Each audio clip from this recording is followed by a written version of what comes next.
Welcome, my fellow questers and cybernauts, to Metaverse Adventures. My name's Immersive Matthew, and in this video, we're going to be helping all of you out there who are finding that Half-Life Alyx on your Oculus Quest being streamed through virtual desktop is just too darn stuttery. And there's some good news here. There are a number of things that you can do right now to address it and get it running just as smooth as with the Oculus Link cable. So if you're having that problem, you're not going to want to miss this instructional video.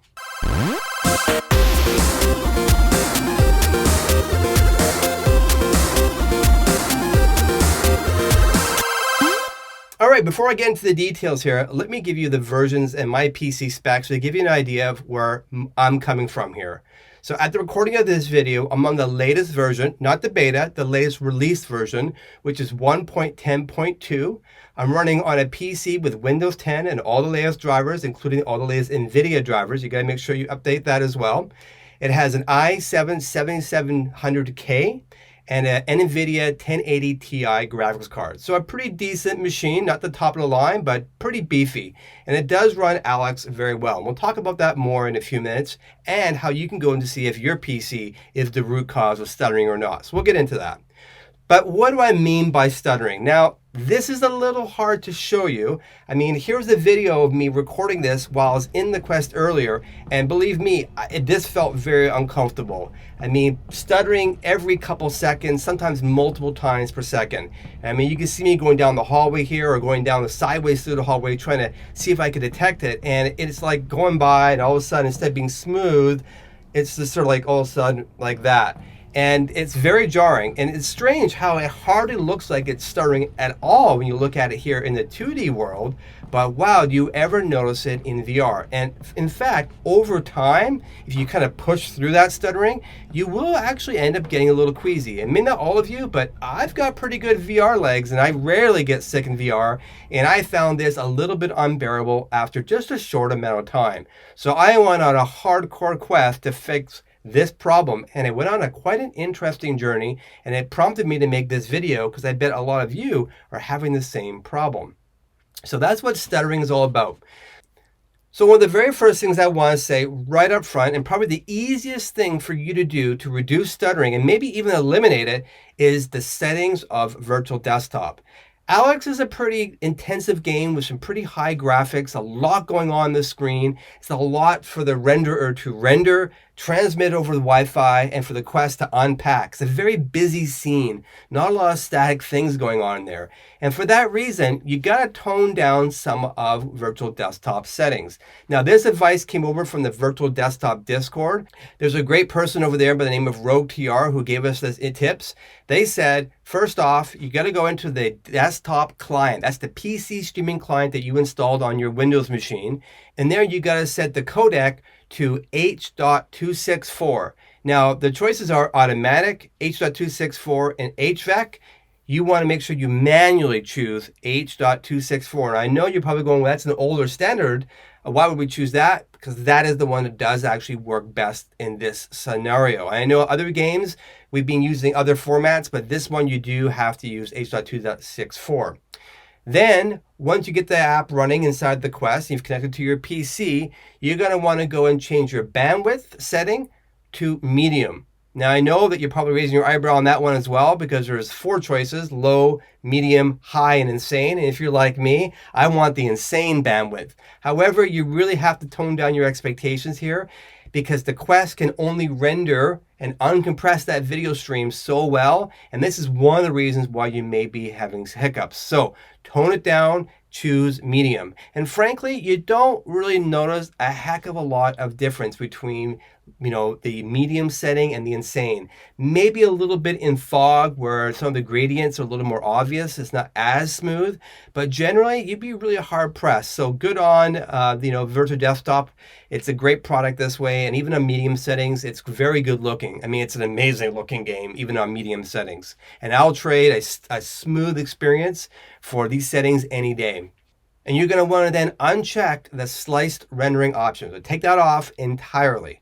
All right, once you've got that, if you go into Alyx and you do a little testing and you're finding that it's still stuttering, that's okay. We've got a bunch of other things to do. If it solves your problem, great. You don't need to watch this rest of the video. Go play Alyx. It is amazing. All right, for the rest of you, though, that still have stuttering, I'm sorry to hear that, but we've got a number of things that we can try to see if we can find the problem. So first off, we have to determine, is it your PC itself that's causing the stuttering and nothing to do with the transmission over a virtual desktop?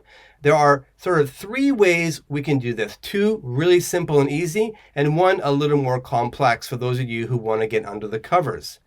The first way is really simple. You get virtual desktop up and running, you get into Alyx, and once it's up and running and you're kind of playing a little bit, you're going to want to pop it up onto your forehead. Don't take it off because you don't want that little sensor that's inside to think that it's awake because it will shut it down. You want to keep it active. So you're going to put it up on your forehead, leave it up there. You're going to go to your PC. You're going to find your Steam VR app. It's that little tiny little box. And in there, you're going to right click anywhere in there and you're going to say display performance graph, as you can see in my example here. Once you do that, you'll see a little graph along the bottom and some timings. Now, the Quest, because it goes at 72 frames per second, it is going to need a new frame every 13.9 milliseconds. So, as long as your PC can pump out a frame every 13.9 milliseconds, you should have a smooth experience. Your PC shouldn't be the problem. And this little graph kind of shows you that. If you see green across the board and they're sort of midway or not quite to the very top and you got a little bit of headroom, you're pretty good. If you see little red or pink spikes every now and then, or lots of red, pink spikes, that says right there that your PC is actually tripping up on frames, and it actually might be the source as to why Alyx is stuttering. That's the first method. The second method to go and see how it's going and how your PC operates is if you have Oculus Link, plug it in, try Alyx, and if you get the same stuttering there as well, then it most certainly is your PC. And don't fret, we have some options for you in a moment to look at. And the final way to actually look at this is to go in and download an application called Advanced Settings. This is an application that came out years ago for Steam VR, and it puts a little overlay. And to access, once you've installed it, and the link is below if you want to go and do this yourself, once you've installed it, you simply hit the menu button while you're in game. It'll bring in this little Steam window. On the bottom left-hand side is a little Advanced Settings icon. You click that, you browse the left-hand side and find the button called Statistics, and you'll see there how many frames have dropped and how many frames have reprojected. If you see numbers that are high, 1 or 2 frames is no big deal. Even 10 or 12 frames over a period of time is not a big deal. But if you see hundreds or thousands of frames drop, that's another indicator that your PC isn't able to put out the frames necessary to make that game smooth. So you've got a couple options, like I said, to maybe address this. The first, you got to go into Alyx and you got to set and play with your performance. Now that's an option inside the main menu, and it's got 4 different graphical settings. It's got a low, a medium, a high, and an ultra. And it's actually a custom as well if you really want to get and play behind the hood.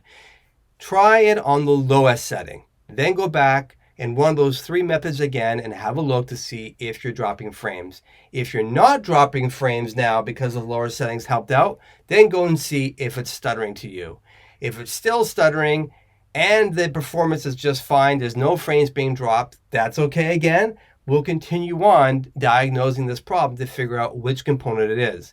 And by the way, if you are stuck and you find that you got good hardware and it's still not meeting, like it may be in the same hardware I am, and you can see my values, my frames are pumping out at 7.8 milliseconds for each one. So it's like just a smidge over half of the time it needs to get a frame done. So I have lots of headroom with a 1080 Ti on ultra settings. And it's weird because when I open the game up, it always warns me that my hardware isn't adequate at the settings I've selected. But you can see that it is not really even pushing my card to the max. It's like maybe 60% of it going. And in fact, when I look at my computer stats, look at my CPU and GPU utilization, both are in around the 60% mark. The CPU often even lower than that. So my computer more than can handle Half-Life 3 on ultra settings.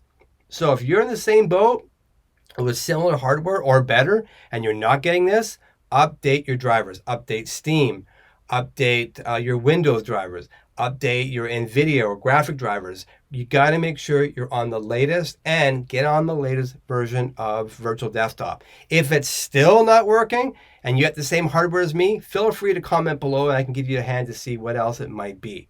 But let's move on because there's more things you can do if at this stage your frames are fine, it looks like your PC isn't the problem. So at this point, we know that you've got the settings for Virtual Desktop set appropriately. We've confirmed that your PC isn't dropping frames and is handling the game just fine. So at this point, we got to turn our attention over to your Wi-Fi router. And this is where things get a little interesting. I'll say up front here, not all 5G routers are created equal. In my case, I actually went through 3 different 5G routers, one of them brand new, and they were all tripping out pretty hardcore. So let me give you some stats here that you're going to want to go and look at first to see if you're even in the ballpark and if the router may or may not be the problem. The very first thing you can do, and this is really easy, connect your virtual desktop to your PC and then go put up on your forehead again, go over to your PC, look at the streamer app, and look to see how many milliseconds delay it is. You need to be 40 milliseconds or under. I mean, you might see a spike every now and then to 45, and that's kind of on the edge of okay, but you really want to see that 40 milliseconds and under. If it's not, there's some things we can do. If it is, then that's likely not going to be your problem. But there's a caveat there. There's not all as it seems, which I'll share with you in just a few moments. If you're not at the 40 milliseconds and you do have a modern 5 gigahertz router, then you're going to want to do a few things. One, simple, you can move your router around, play with the antennas, see if you can get a better signal and see if that latency goes down. You'd be surprised about how just that physical moving around can make a big difference. And be aware, if it's next to a power line, if the plug, if it's next to your PC or on top of your PC, if it's near a fan or a motor, those put a lot of noise out. Anything that might give you some electrical interference is going to disrupt your signal and it's going to lower your latency and your bandwidth, and quite honestly, it's going to give you stuttering. So you want to get a nice clean environment as best that you can. You're going to want to ensure your router has the latest firmware, and a lot of modern routers just have a check for updates sort of option. If it's an older router, you might have to go to the website and get a little fancy and download software to update it. But generally, an updated router should eliminate a lot of problems. You then want, and this is a big one, you're then going to want to play with the channels. Now, not all routers allow you to play with channels, but if yours does, and usually it's like an advanced setting or administrative area of the router, you're going to want to play around. Now, most of them are set to sort of automatic and they kind of choose it on your behalf. You're going to want to go through all of them. And there's not a ton. Most routers have, I think it's like 9 or 11 different choices. Play with them all and see if any of them are better. And we'll talk a bit more about channels in just a bit because there's some other things around ping times that we're going to use to diagnose this problem further. And you're also going to want to set your channel width to 80 megahertz. So play around with all of that first and see if you can get that latency that's being reported by the streamer app to 40 or below, 40 milliseconds or below. If you can get it to 40 milliseconds, or it actually is 40 milliseconds, well then this is where we need to get a little bit creative. We need to go and figure out what is going on. And this is where running a ping test comes in very handy. And by that I mean, literally, you're going to go to your Windows PC, you're going to bring up command prompt, and you're going to type in ping the IP address of your Quest, and you get that when you connect to the virtual desktop within the Quest. On the top right-hand corner where it says connected PCs, it will tell you that the IP address, whether it's 5G or not, and it's going to tell you your bandwidth. And if you've got a modern router, you should see 866 megabits per second. If you're an older 5G router, you'll likely see 300 megabits per second, and both are adequate. And people have said that even on the 300 megabit, they've got it working smooth. So don't panic if yours is not the maximum speed. I mean, when you look at how fast Virtual Desktop even streams, it's under 80 megabytes per second at max anyway. So 300 is plenty of headroom. It's more about the latency and the quality of that bandwidth.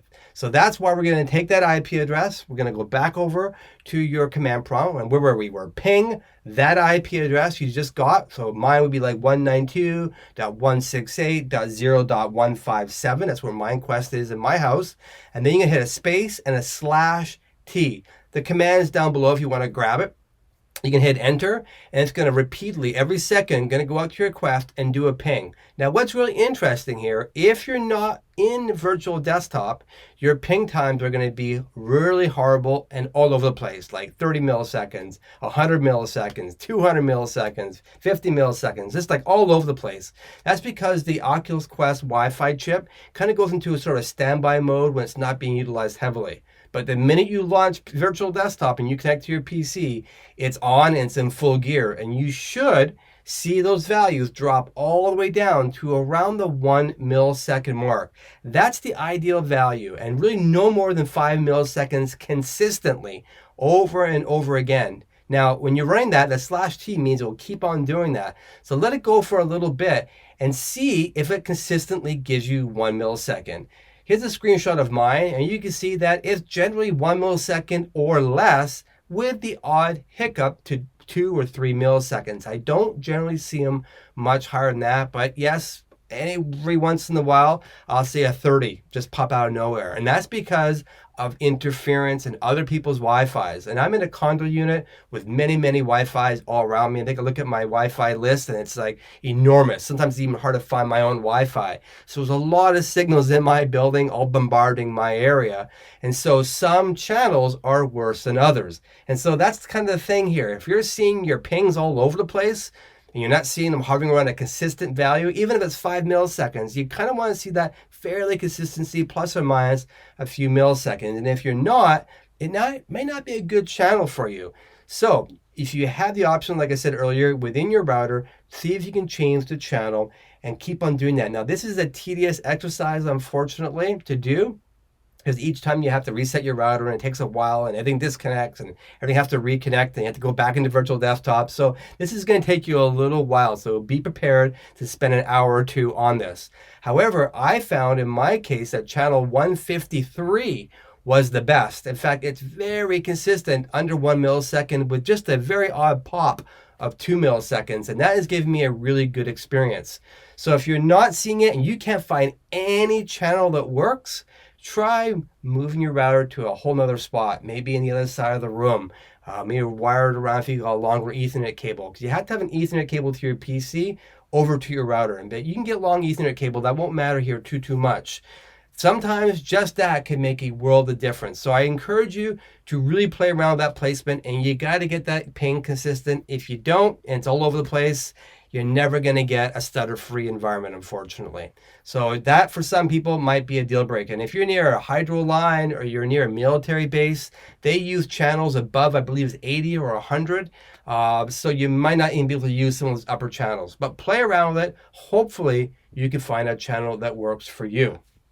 So if you've done all that, you've made sure that Virtual Desktop has the right bandwidth settings. You've got all the latest versions of drivers. You've played around with your channels, you've moved your router around, and you play with the antennas as well. You've done all those things, and you're still having stuttering despite being under 40 milliseconds and having a consistent ping time. Then you're in the boat that I was in, and I was banging my head against the wall. I had 2 routers at home here. I had one that my telco provided me, my ISP. It was an Action Tech T3200M. It's a modern one. It was a dual channel, 1733 megabytes per second over 5G, so fast. But for some reason, no matter what I did with that, no matter what channel I selected, no matter what placement I put it in, I could never get it stutter free. I tried an older Apple time capsule that has a built-in airport from 2011, and it only connected at 300 megabits per second. And while it ran just fine and looked good, It was also very stuttering and just not a good experience whatsoever again. So I went out to the store and I bought a brand new D-Link 1200 AC. This is sort of the low-end D-Link routers. It goes up to 867 megabits per second over 5G. And to my surprise, it didn't work either. And at this point, I was actually just thinking that maybe my home is just got too much going on. There's too many people around me, and my signal's being bombarded by other people's signals, and I'll never get a stutter-free experience. But that's when I realized that there are higher power Wi-Fi routers. So I went to the store and I picked myself up a D-Link EXO AC 2600 Wi-Fi router, and this one's got a stronger signal. It's classified in their mid-range. There's even ones that are even more powerful than this, we'll talk about in just a moment. However, when I got this one, I plugged it in, boom, it worked buttery smooth. Everything was working great. So that is what made all the difference. And this is where my ping times were, they weren't as consistent before. When I was working on the other routers, I noticed that ping times were a little bit more jumpy, whereas this one is really, really consistent. And I was talking earlier about the under 1 millisecond consistently. This is the router that did it for me. And this is not an expensive router. It's not the cheapest, but certainly it's a lot less than some of the higher end ones out there. And what's really nice, this router is giving me latency, according to the virtual desktop PC streamer app, between 22 and 24 milliseconds. Awesome, right? Like just really, really fast. Another router that's been confirmed to be really good over on the Discord for virtual desktop by Rogue TR is the Asus RT AC5300. This is an expensive router. So if you've got the money, this is the King Daddy. This has got a lot of power and a lot of bands. It's tri-band, not even dual band like the one I got is. And so if you find that the one that I'm recommending doesn't cut the bacon for you, that you might have to go all the way up to a super powerful one. However, I found this one to be perfect, and I'm in a really busy place, so I imagine a lot of you can get away with this one. And I only paid $129 Canadian for this router, so you can probably get it for under 100 bucks in the US. There's no links. I don't have any affiliates. I don't do anything like that. I'm just telling you what works for me, and I suspect it will work for you. So those are the things you can do. If you got to this phase and you had to go buy a new router, I hope it works for you, and I hope you don't have to go and spend too much, but know there are options, and it may come down to needing more power. I'm hoping this video helped you. I hope you got your Half-Life experience buttery smooth, because wow, what an amazing game. It's so much fun to play, and playing it with the Quest, I wouldn't play any other way. I don't want any cords. I don't care if they're wider field of view, if they got more pixels. If I've got a cable, I'm taken out of immersion. So I think that the Oculus Quest really, ironically, is the only way to play this game. And I know that lots of people are saying you got to get a Valve Index to experience it that way, but I don't want a cable. I just don't want a cable. So that's the end of this video. If you love this channel and you like these kind of interesting tidbits around technology, please go ahead and subscribe. I'm taking things in a different direction here pretty soon, because I'm actually been playing around at developing my own title for the Oculus Quest. And it's not going to be a game, because that's not my thing right now, but I'm a newbie, right? So I'm getting into Unity. If you want to learn about that and my experience of developing an app in Unity, subscribe, because there's gonna be some pretty cool videos coming out, and I'm gonna be showing you all how to do it, how to jump in, and you'll be surprised how easy it is to get your own app sideloaded and working on the Quest. So I hope you enjoyed that video. I hope you're enjoying Half-Life Alyx, and we'll see you all in the Metaverse.